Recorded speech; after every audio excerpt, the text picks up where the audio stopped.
All right. Well, welcome to the kickoff episode of Take Care with Blair. And for the record, I did not come up with that name. People much hipper than I, and I don't know if hippers, the fact that I said hip is probably a reason why I should not be coming up with my own podcast name, but they came up with it, and so we're going to go with it. But you are the very first guest. So first of all, how does that feel? It feels fantastic. I'm so excited to be your inaugural guest here. Good. Okay, so I'm gonna let you introduce yourself Okay. in just a second, but I want to just quickly for our members, because this really is a podcast for our members, but so I wanted to share a little bit about how we met. And so I kept hearing about Trey from industry contacts. And first of all, let me just tell you, if I had a dime for every time somebody said, "Hey, I know this really cool vendor or this really cool guy in this space," I would be filthy rich. So, but Trey was different. You ended up coming out to Montana. We went to this little hole in the wall place for breakfast, and you shared some very passionate and real stories about close friends and family of yours that unfortunately passed away from conditions that were probably treatable because the data was lacking.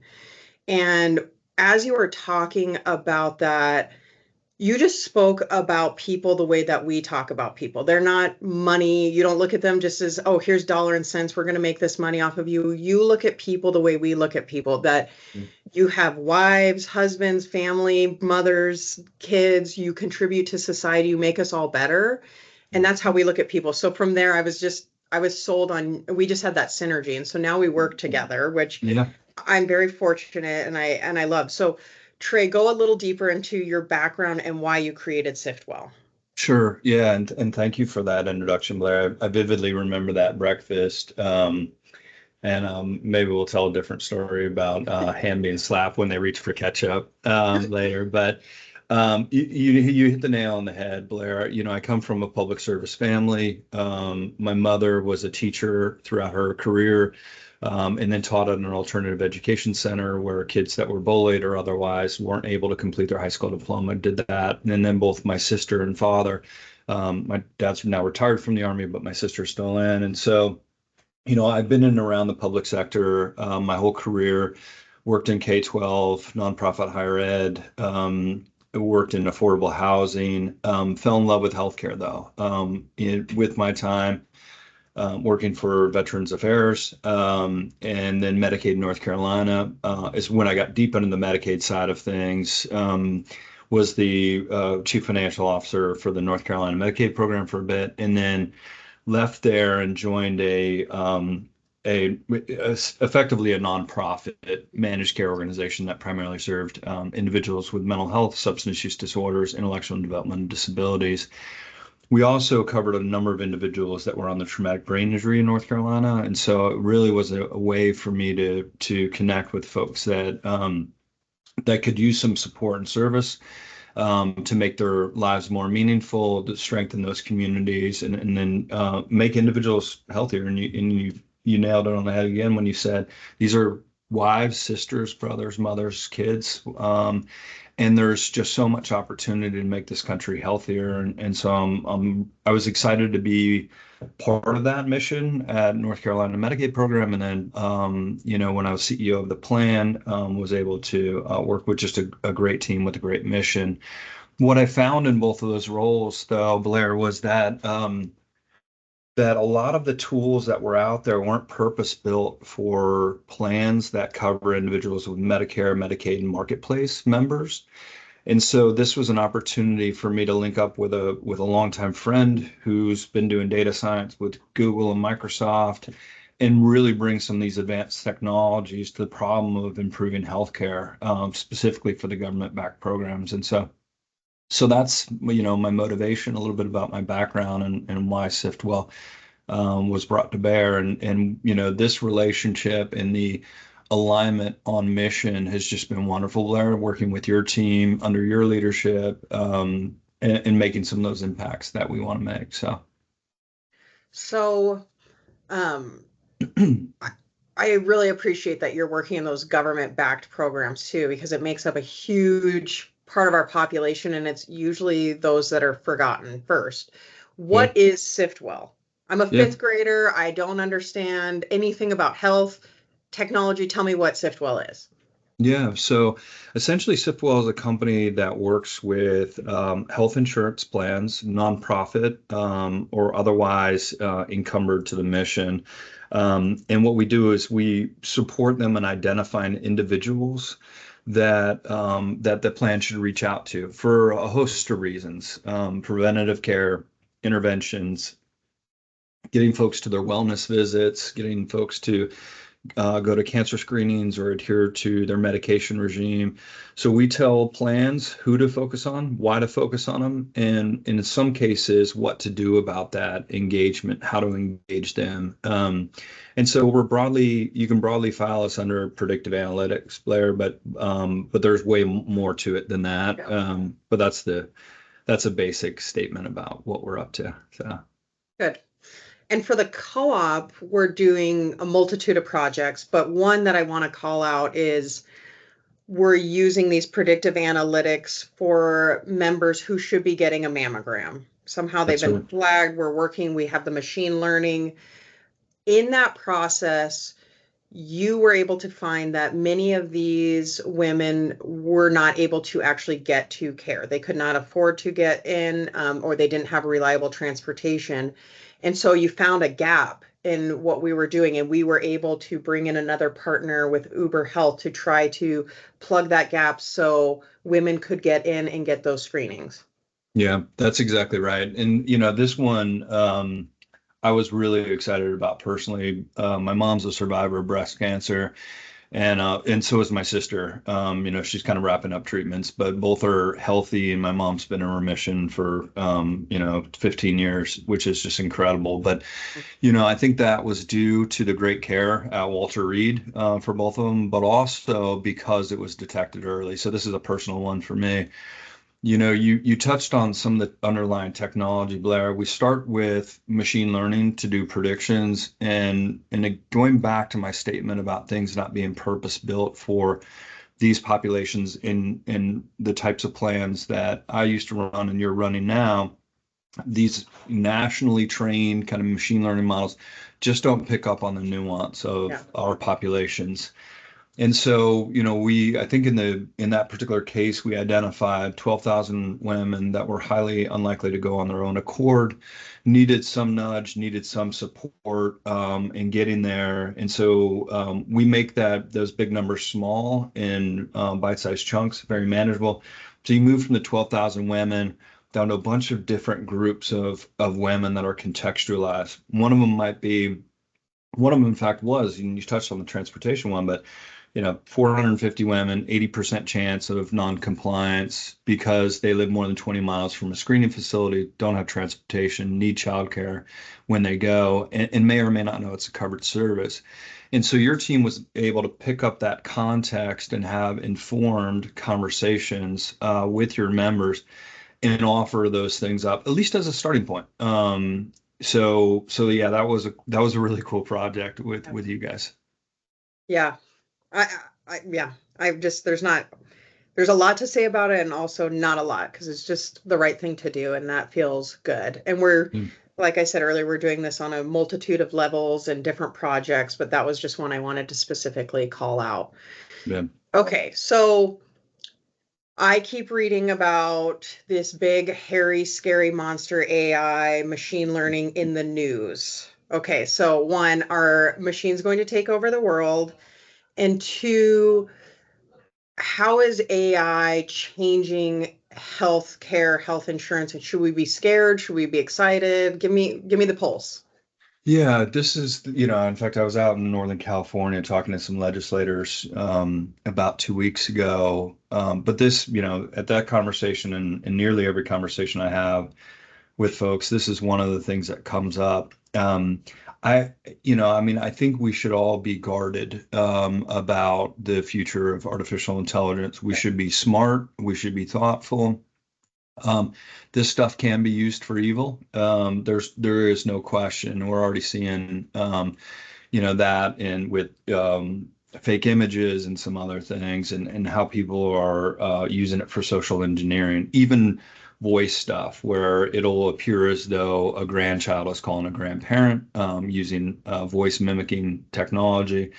So there is a dark side to it, but as we just covered, there's also a very, very positive side to all of this. And when I get a chance to talk to regulators or legislators about it, we've got to really be thoughtful and contemplative, risk-based, and use case specific. And what do I mean by all that?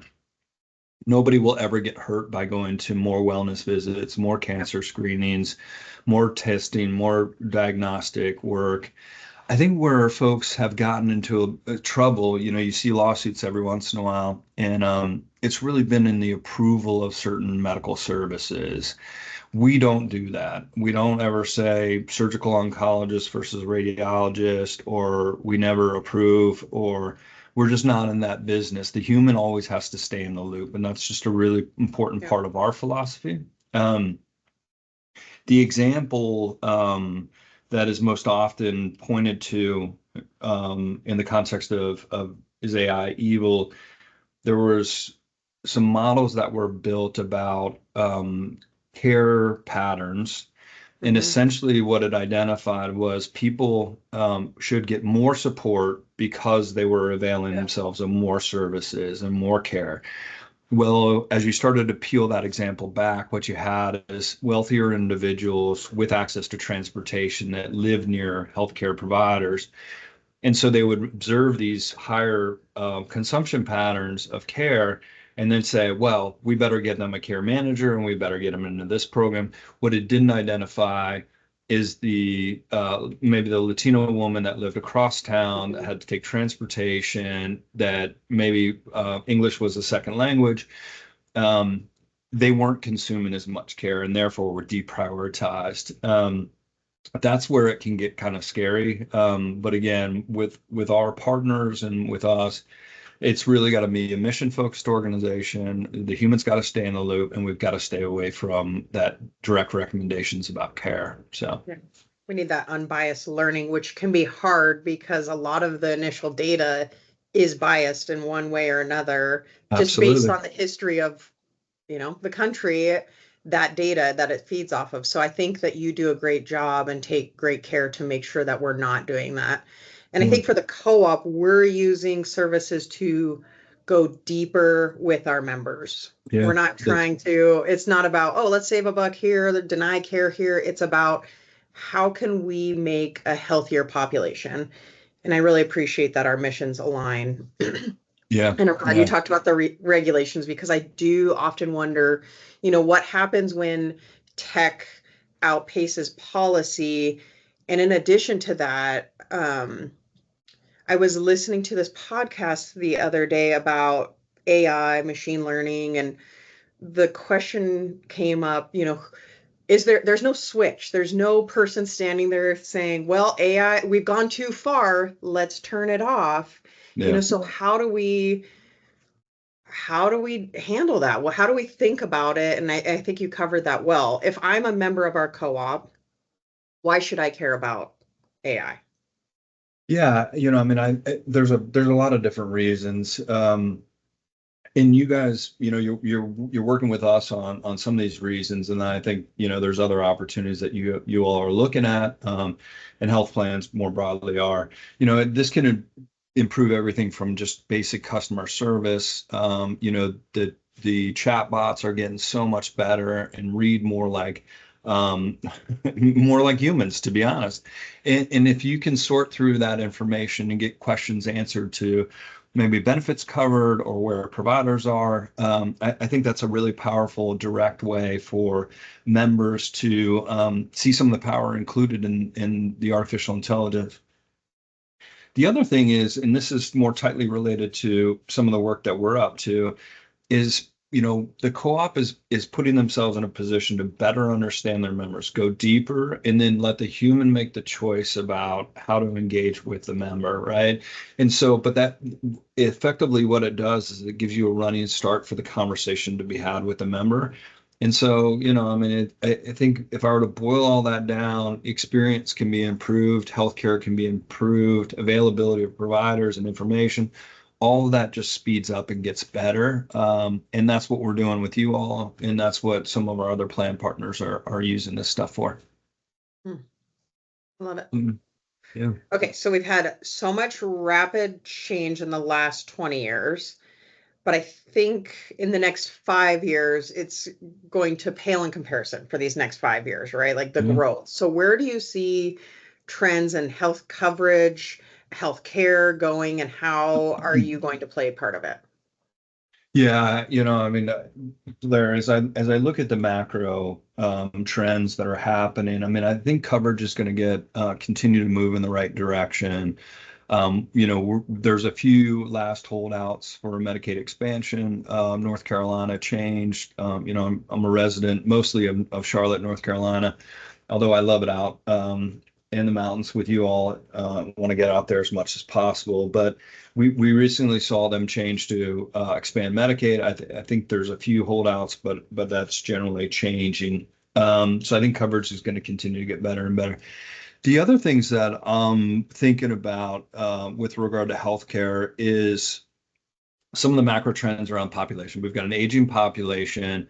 As you look at our outcomes relative to other countries, per capita spend relative to outcomes, we're doing a terrible job writ large in this country, and we've got to figure that out. And I think that's where some of the artificial intelligence will come in, because not only do you have an aging population and poor outcomes for high cost, you've also got fewer and fewer students going to medical school and entering the professions that are needed most. For example, primary care, or mental health, or any sort of behavioral health. Like, we already have shortages, and the trend lines are suggesting that we need way more capacity on the workforce side, and we're just not seeing people enter the workforce. And so that's where I think Siftwell comes in, is how do we supercharge the humans that are doing the good work and improving members' health. So when I think about the future, Blair, that's where my mind immediately goes.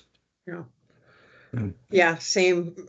I think about the same thing, especially in 3. We cover Idaho, Montana, Wyoming, which doesn't have expansion, but such rural states. So you take problems in the health space in other parts of the country, and they just are infinitely greater out here in the Wild West, Absolutely. right? I mean, the time and distance to a provider, aging providers, lack of primary care,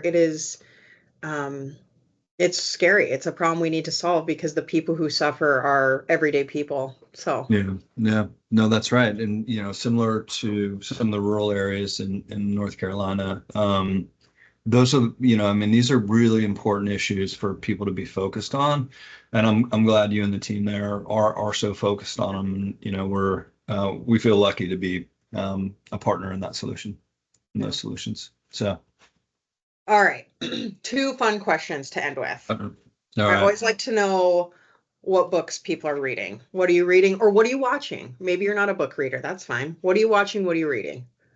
We're still on the curve building Siftwell, and so a lot of my personal reading time goes to business books right now. There's a great book out, and it's from Reed Hastings, the founder and CEO of Netflix, and it's called No Rules Rules, and effectively it's about building an organization that is not overly bureaucratic, that you hire smart people and you let them do what they need to do. Least amount of kind of rules and policies, most amount of flexibility, and you just enable people to do what they're great at and what they're passionate about. So that one's really good. And then the other one is a qualified sales leader, and it's a great. So I'm reading those 2 simultaneously right now. When I get one bored with one, I go back to the other. But both are business books. Unfortunately, I wish I had a sexier book to talk about. Yeah. You're not binge watching anything on Netflix. You're not. I mean, No, new Game of Thrones. What's going on? Nothing. I did do House of Dragon, and I Yes. gotta say I mean, having coming off of Game of Thrones, where you had this really complicated interwoven set of Yes. plots, you've got a very streamlined plot and only one. in House of Dragons. And so it's a different Yeah. type of show. But it's still special effects and the dragons are always cool, right? So Always cool. Just yeah, nice to let your mind kind of free up your mind from work. So, okay. absolutely. Final question. Are you ready? This is the most intense question you'll probably ever be asked. If your life was a movie, it would definitely be a drama, maybe a comedy. Who Okay. would play your character? Oh boy. Told you.